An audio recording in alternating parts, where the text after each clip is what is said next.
Bonsoir tout le monde, je vous parle aujourd'hui du film d'action Faster mettant en vedette Dwayne Johnson. Alors c'est une histoire extrêmement simple, c'est l'histoire d'un homme qui sort de prison et qui veut une seule chose, tuer tous les salauds qui ont assassiné son frère. Alors c'est très simple comme histoire, mais pour un film d'action, c'est très divertissant. Ce qui est bien dans le film, c'est la profondeur des personnages. On s'entend, c'est pas quelque chose de très profond comme certains drames, mais c'est rare dans ce genre de film d'action-là qu'il y a une certaine profondeur quand même aux personnages, ce qui est très bien pour l'histoire.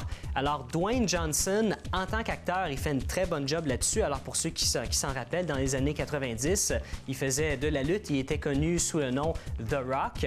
Et c'était censé devenir, au début des années 2000, en tout cas beaucoup de producteurs à Hollywood pensaient ça, qu'il allait devenir l'espèce de successeur à Arnold Schwarzenegger, qui allait devenir une énorme vedette dans les films d'action.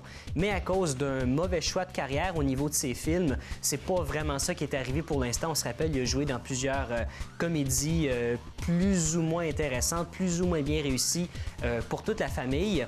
Mais dans celui-là, dans le film Faster, il montre vraiment qu'il est capable d'être un bon acteur pour ce genre de film-là.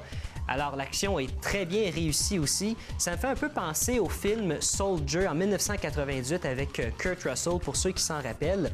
Parce que dans les deux cas, les personnages principaux ne disent pratiquement presque aucun mot. Dans le film Soldier, je pense que le personnage de Kurt Russell, qui est le personnage principal, dit environ une cinquantaine de mots. Et Dwayne Johnson, là-dedans, je me demande s'il dit une phrase complète à un moment donné durant le film.